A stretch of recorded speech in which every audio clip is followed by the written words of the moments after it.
So my name is Xingbang Chen. I'm from Faculty of Education. And today I'm going to present about learning in pairs during tutorial video observation.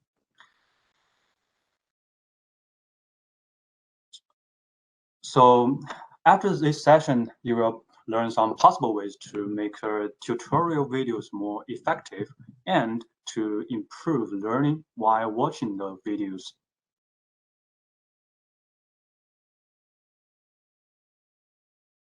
So first, I have a question for you, for my audience. During the last year, what is your most usual way of learning? And if you want to answer the question, you can just type into the chat box or share your camera.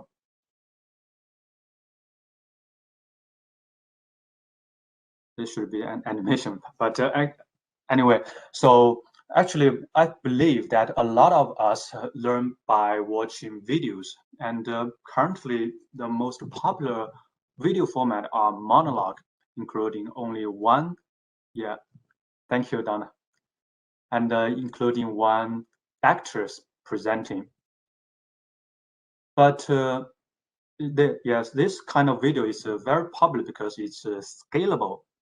By scalable, I mean once video content is created, it can be spread to a lot of people and it can be used repeatedly.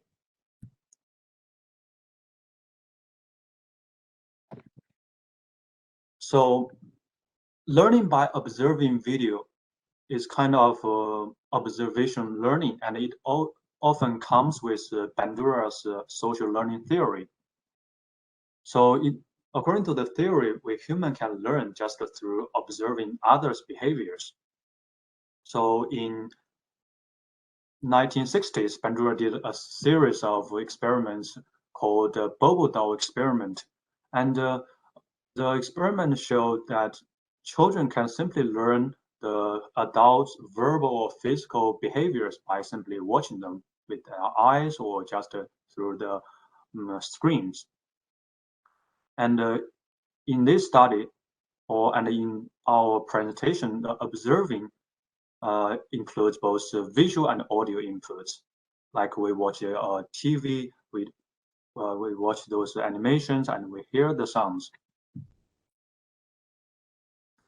So even though video learning is very popular, it's scalable, but it's got its own limitations.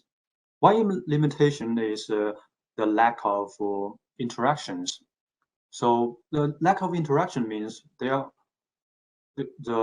observer couldn't have much interaction with somebody, not as in classroom with teacher and classmates.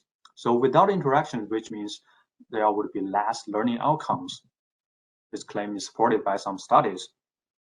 So compared with another approach, tutoring apparently they involve a lot of interaction between tutors and tutees. So that renders tutoring more effective than monologues. And a lot of studies show that face-to-face tutoring is a highly effective pedagogy, but also it got its own limitation. That's not being scalable.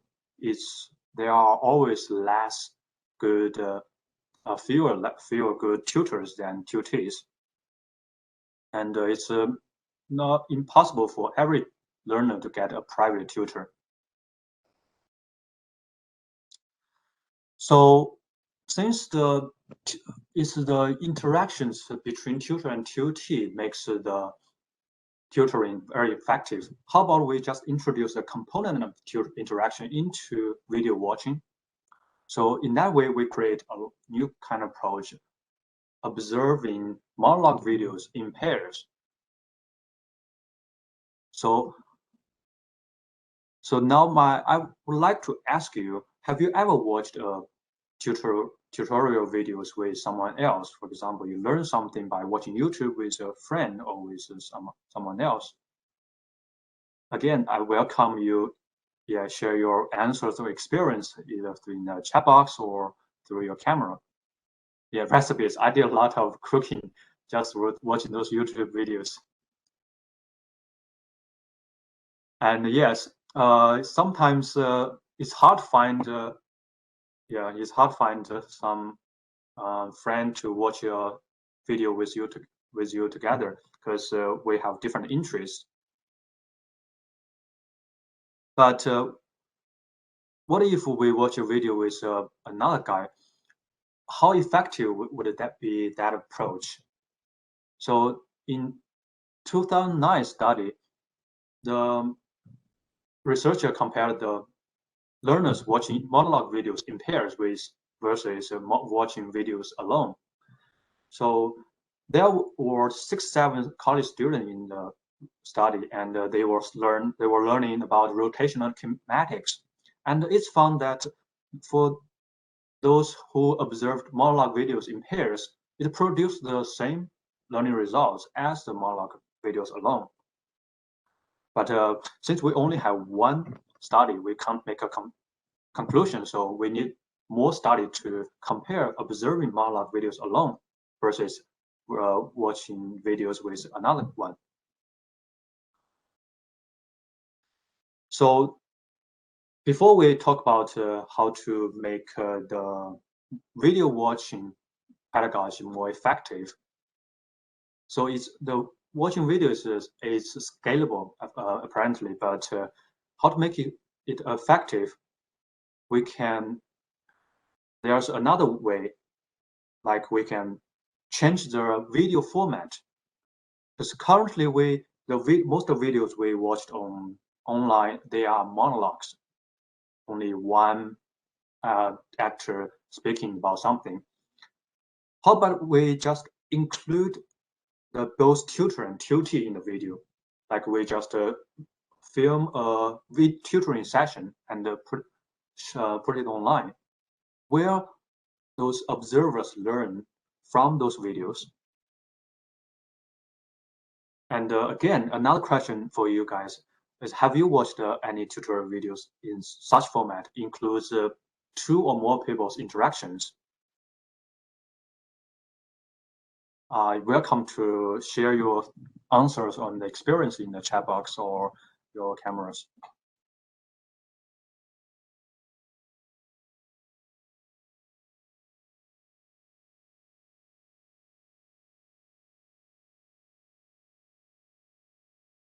Yes, yeah, it's cooking shows. I have similar experience. So I have watched some like cooking tutorials. Like there are 3 guys, they talk with each other, they help each other and discuss about recipes. And I feel those kind of formats is more entertaining. It's more like watching an interview or TV show. But I also learn from them. Yeah, and we will discuss about those later, the benefits of those dialogue videos. So yes, the researchers they created some special dialogue videos, included tutors here and tutees, also the learning contents. This is from the 2014 study, and this from 2018 study, tutors and tutees, and they were learning about physiology. And the 2019 study is a Python programming course. So tutors here and the tutees, they were in the separate frames. So observers can watch their conversation and the learning materials. So how effective is observing tutoring session? So in 2003, Driscoll they conducted a study with 48 university students. The students learned about computer literacy. They were tested before the experiment and after the experiment. And it found that for those who overheard dialogue, they had better learning gains than the monologue. And these findings were consistent, identified in Fox-Tree, Golson, and Modern studies. So here's the question: what makes the dialogue video effective? there are two factors identified. One is the misconceptions, another is the deep level reasoning questions. There were special features embedded in the dialogue videos. So for misconception, in 2008 studies, 678 first graduate students participated in the study. They learned about Newton's first and second law of motion. And there are several conditions. One is observers, they watch dialogue videos with misconceptions and monologues with misconceptions, or we watch monologue videos without any misconceptions. So it turned out that both dialogue with misconception and monologue with conception, they produce the same learning effects. And they were superior than monologue without any misconceptions. So this study, it suggests that maybe it's not the video format that matters. It's the misconception that can promote learning outcomes. Another factor was verified in 2006 study. So the 140 undergraduates participated in the study, and they learned about computer literacy. And when the dialogue involves deep questions, the observers who watch the dialogues with deep questions, they produce the same results as the participants who watch the deep questions monologue. And both the two conditions, they were superior than human tutoring. And if the dialogue, there's no deep question in the dialogue, the learning result is the same as tutoring and less than the deep question conditions.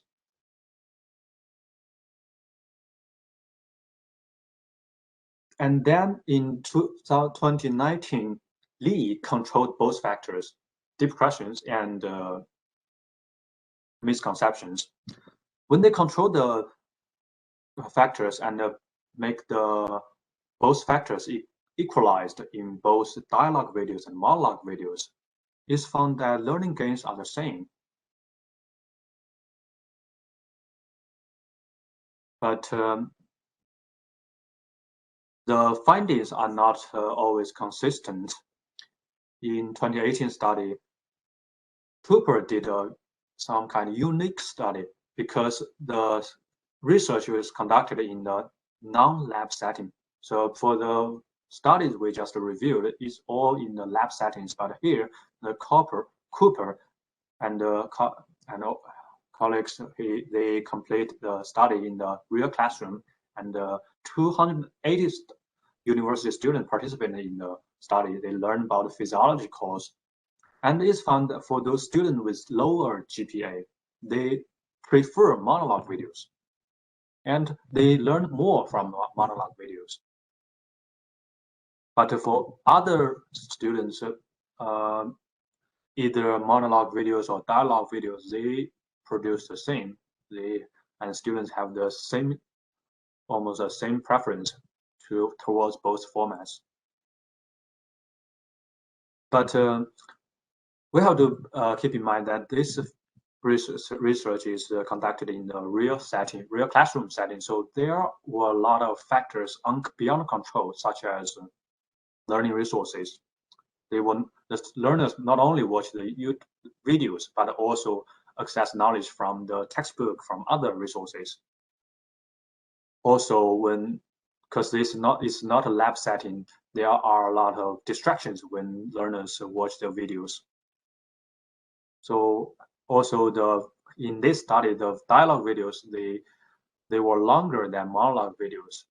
And when the video is longer, it possibly discouraged the learners to watch them. And all this can affect the final results. Another inconsistent findings from the 1999 study.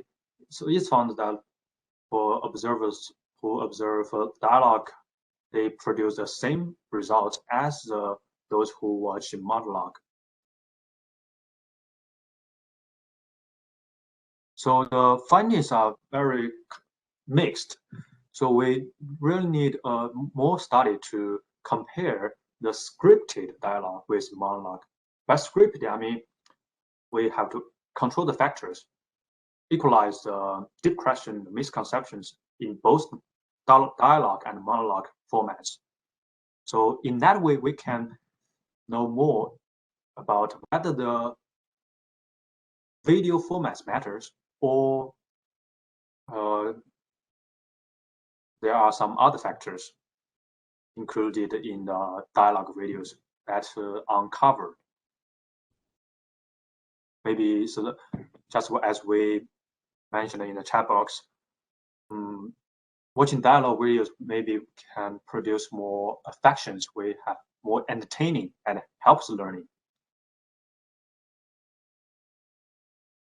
So in the previous slides, we compared dialogue videos versus monologue videos. And how about dialogue videos versus tutoring? So the study showed tutoring is still more effective than watching dialogue videos, except one condition. When we put enough deep questions in dialogue, the dialogue produces higher learning gains than tutoring.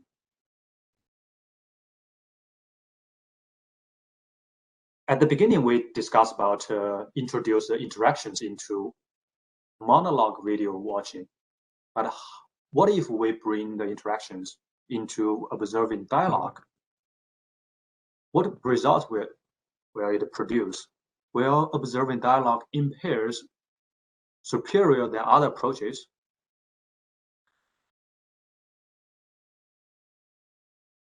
So it turned out it did. The collaboration really enhanced the learning outcomes. In 2008 studies, 70 undergraduate participants in the experiment, and they learned about quantitative mathematics. And it's found when learners observed the dialogues in pairs, they had the similar gains, learning gains, as those participated directly in the tutoring. So, and these two conditions, they surpassed the learning gains from observing dialogue alone. Here is the paragraph from the study, 2008 study. So the two columns are pre-test and post-test scores. From the graph, we can see the last two groups observing laboratively and tutoring. They produce the highest learning gains compared with the other three groups. And their learning gains are similar, not significantly different. And the similar findings were identified in 2004 study. In 2004 study, there were less conversations in the dialogue videos. That may lead to the result that tutoring is a bit better, produce a little bit higher learning outcomes than observing dialogues in pairs.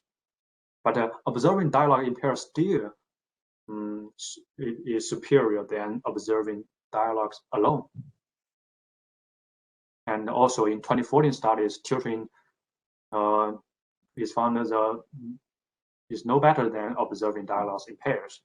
So it's kind of like we find a very scalable way of learning, which is also very highly effective as tutoring. But when we compare dialogue videos in pairs and observing monologue videos in pairs, it's found dialogue videos in pairs is superior than the monologue in pairs. And two studies support this finding. However, before we make a conclusion that dialogue videos in pairs are superior than watching monologue videos in pairs, we should keep in mind that these two studies they didn't scripted the dialogue. So that means in the dialogues there might be more misconceptions and deep questions than that in monologue videos. So as we discussed before, these two factors have really affected the learning outcomes. So maybe it's not about learning in pairs that render dialogue videos more effective, but maybe it's the dialogue beneficial features makes dialogue videos better than monologue videos. So there's another inconsistent finding in the same experiment in modern and old studies, 2014 experiment 2. When in the experiment 1, the participants are university students, as most other studies on this topic. But in experiment 2, the participants were 40 middle school students. They were younger learners, and it's found that dialogue videos in pairs is just as same as watching monologue videos in pairs, and they were no better than tutoring. Tutoring is still most effective for those younger learners. So regarding to these findings, we need further research to compare the scripted dialogue in pairs versus the monologue videos in pairs. We have have to control the factors like deep question and misconceptions to compare whether the video format matters or the collaboration really helps dialogue video watching more than helping monologue video watching. This should be answered in the future research. So as we reviewed all these studies regarding the video pedagogy, what can we learn from them? What can we apply into our classroom, our learning and teaching? So here I summarized them into 3 groups. The first tip is for novice tutors. The second is for experienced tutors. Last, I'm going to discuss about collaboration.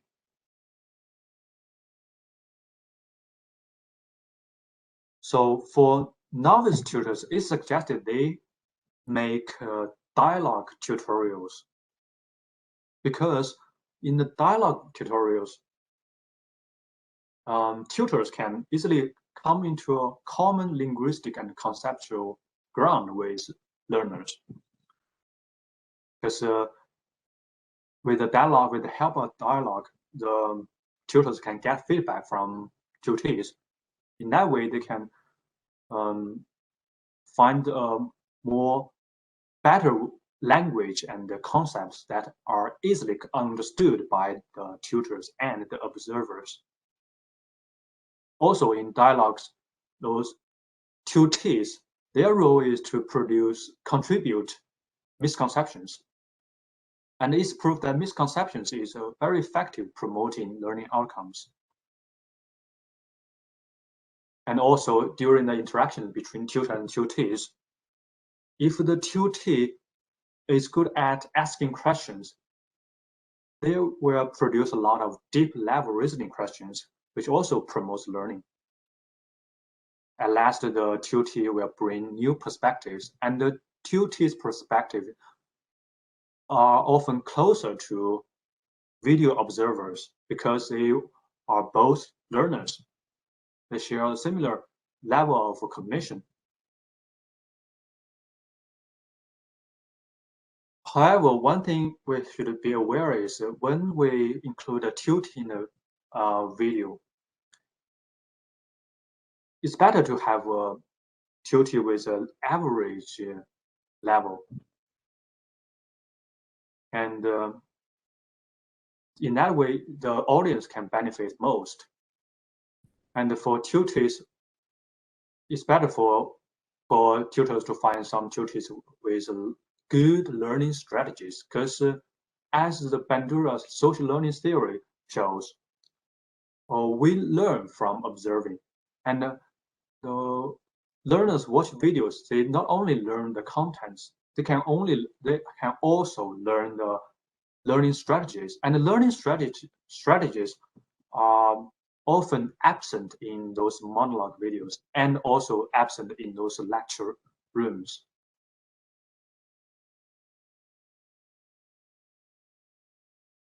For second tip, for those experienced tutors, since they have taught a lot of students, they know the common conceptions, those common levels of students. They can create some monologue videos, but they are suggested to embed the misconceptions and the deep questions in the videos to promote learning. And the deep questions often comes in the forms of why and how. And it's a major feature of Socratic questioning method in pedagogy.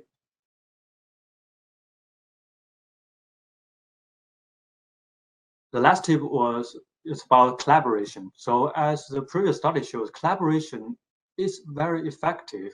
It's helpful because it kind of promotes learners' activity, both mental activity and physical activity. They involved in discussion, they reflect on the contents when they discussed with a peer.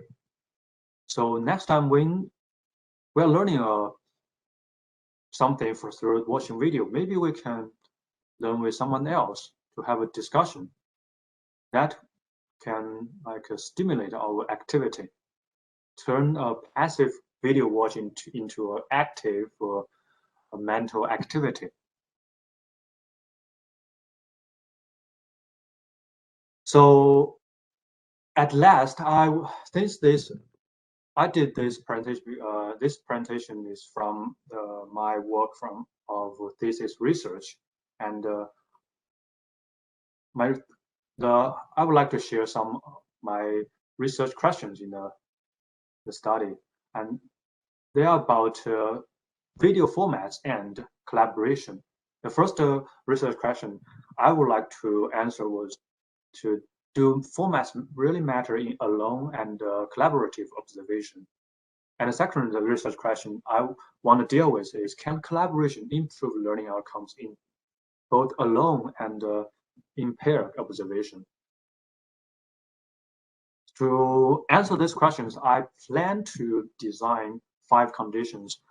One is tutoring condition, and the 4 other observational conditions, which are observing dialogue videos in pair and alone, and monologue videos in pair and alone. And here are my references that the studies mentioned in the slides. If you are interested, you can check out them later.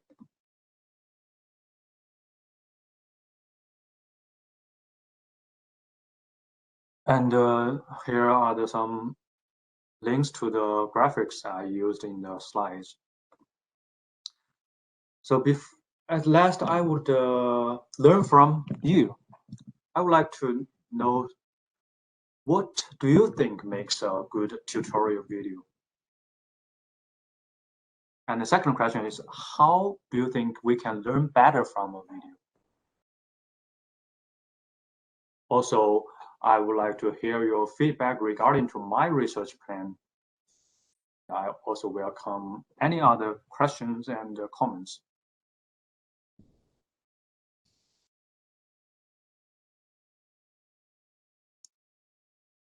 Thanks for listening.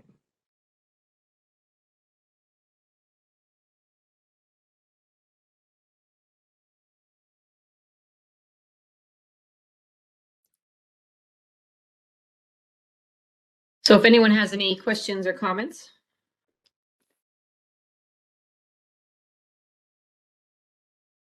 Yeah, I would really like to hear your experience about your video watching and what kind of videos you have watched before for learning, or have you ever created your any educational videos?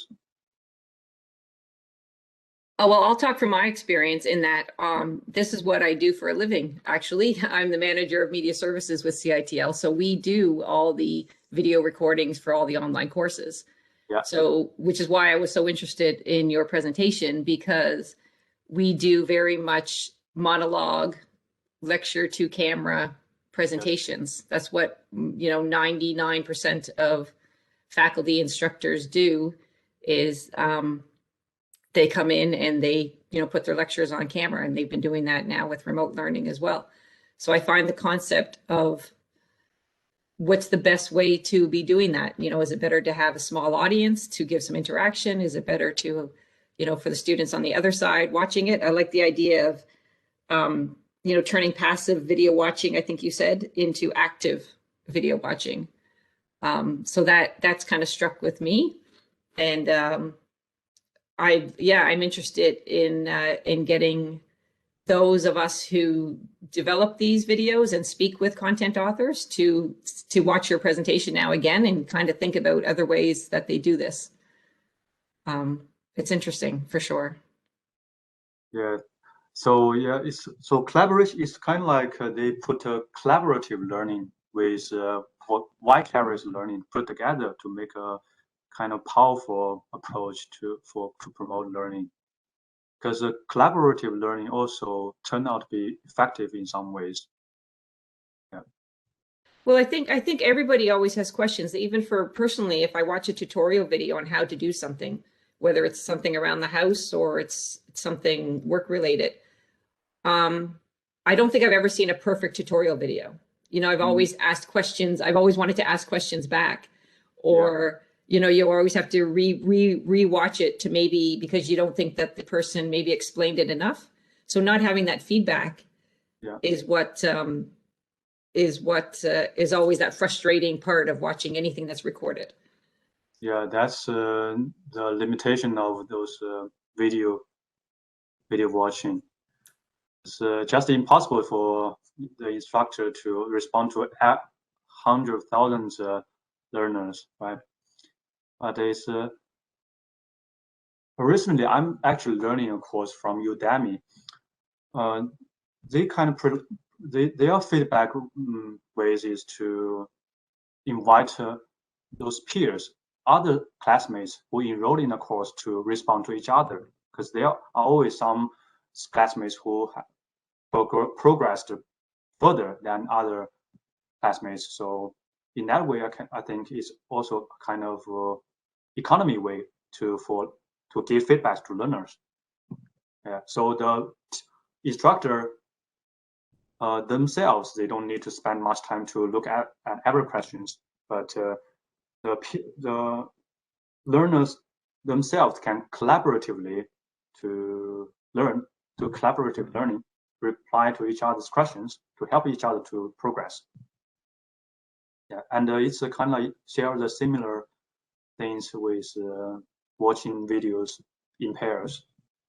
Yeah. I definitely like the idea of watching videos in pairs, especially, as I was saying, we're the online, deliverers. And, one of the benefits of online is at your own time, at your own pace, on demand. But I think if the instructor or the content author were to build in some kind of pair watching collaborative approach to it, rather than students all being individuals in the class, taking the course as individuals, that the instructor tries to promote some kind of engagement and some kind of active learning when it comes to video watching. I think that would be a great design in any online course these days. Yeah. But we still have a lot of questions to be answered, because as some studies showed, as our feeling when we watch those dialogue videos, sometimes we just feel it's too long. Some question we don't already know. We just don't like to spend time on that. Right? And that's probably when some studies find there's known effects for this kind of new approach. Yeah, so thanks everybody for attending this session.